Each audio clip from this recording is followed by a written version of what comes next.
Hello and welcome back to Project 380. On today's episode I'm going to be carrying on making the chassis stiffer.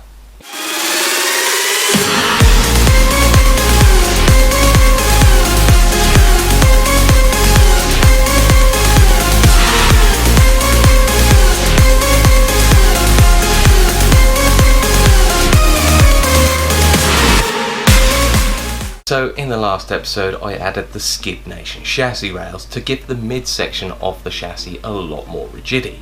And you may have noticed that I didn't put any of the carpet or the interior plastics back, and that is for good reason. I want to add even more rigidity to the chassis so the suspension can do what the suspension was designed to do. So today I am going to be adding a set of GC Fabrications door bars or side impact bars. But first of all I'll explain what these are actually for. So the MX5 being a soft top is not a very rigid structure. You have the rear bulk down here, the front bulkhead here, and the mid chassis under the middle. They are the only rigid structures of this car. And these door bars hopefully are going to tie in the rear bulk to the front bulkhead to stop the chassis doing that.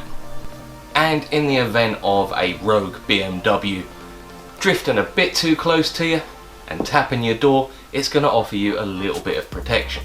So to get fitting these, the first thing you're going to want to do is jack up the car and take off the rear wheels.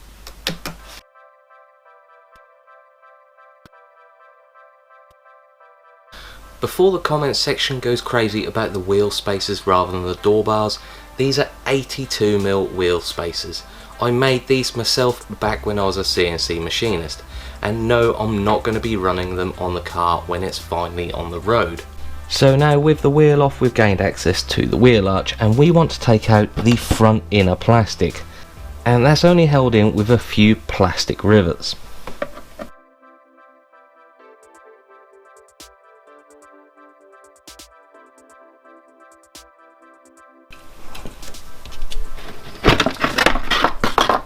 So now inside the car we want to take off the rear plastics behind the seats.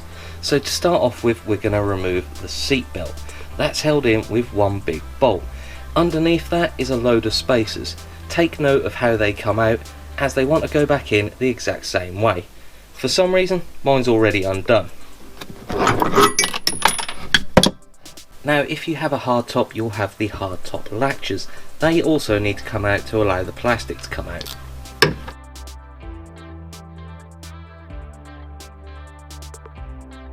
Next is this plastic cap on top, which is just held on with two Phillips screws.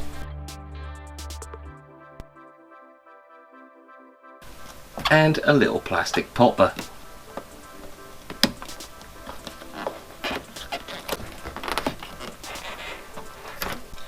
On some there may be a Phillips screw back here, but mine's gone. Now all we need to do is peel off the weather seal and pry it away. Now at the front of the car in the footwells we need to take out these two screws.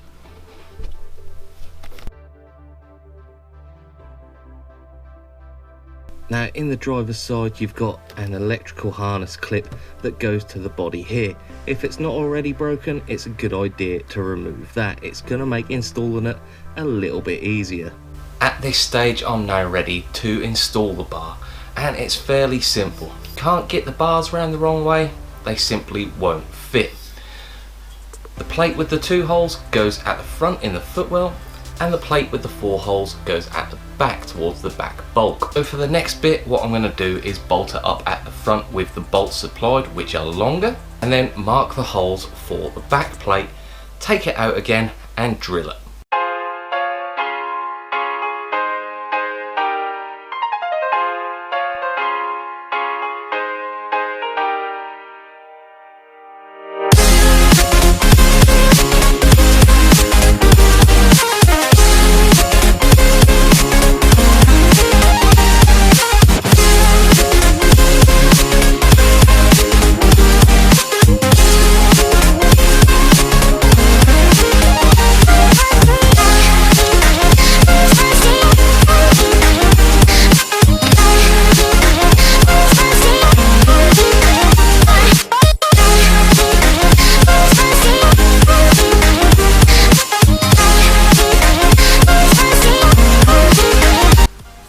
So as you can see, I drilled the holes in the wrong place as I didn't quite know where the holes went.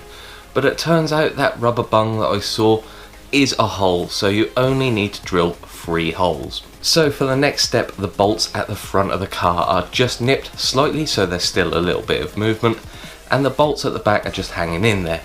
And now it's time for the back spreader plate, which goes inside the arch here. Now I would suggest putting a little bit of sealant around the bolt holes in the spreader plate to stop the ingress of water into the chassis. I'm not going to be putting any sealant on mine just yet, as these are going to have to come back off, as I need to treat the rear end of the chassis for any rust and repaint it all. But once I have done that, I will put some sealant on it. But this step, you're probably going to need a hand, so it's handy to have a second person. One person inside the car holding the bolts tight, and the second person in the arch doing the nuts up.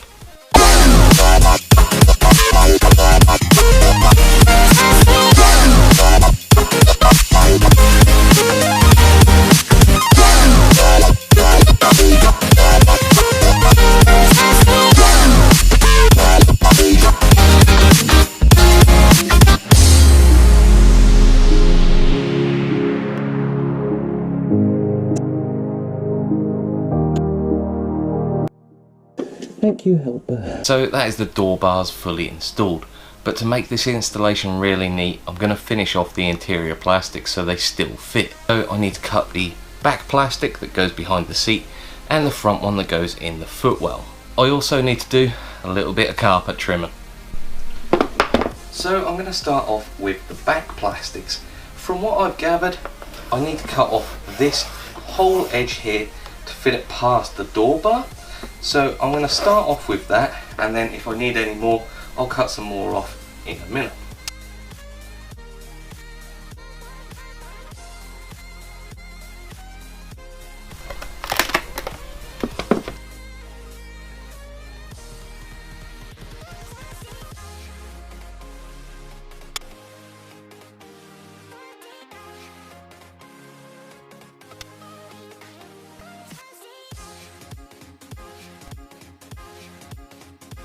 So I've got the rear plastic in, which was a bit of a squeeze, and I did have to cut off a lot more than I thought.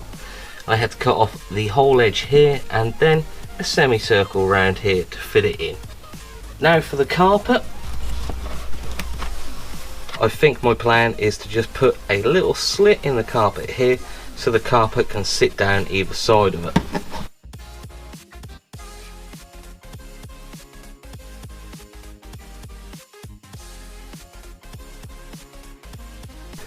To get the front plastic to fit, it looks like you've got to take off quite a bit more. So this again is going to be a little bit of trial and error. I've marked out roughly where I think it is, but it may have to be a little bit more.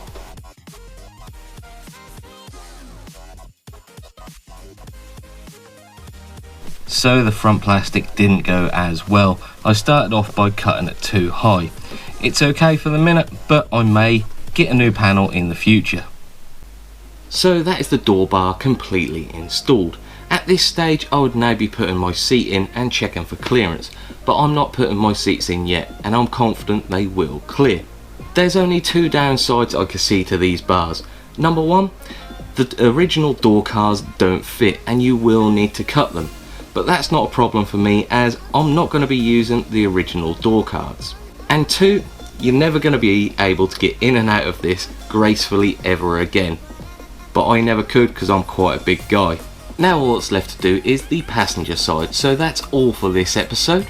I hope you enjoyed the video and I hope you learned something. So make sure to like and subscribe, and I'll see you next time.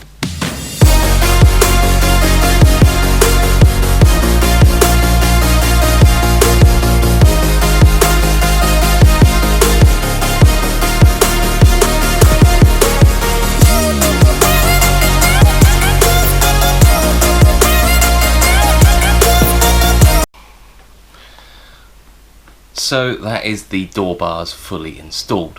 But to finish this off, we're gonna... Hondas.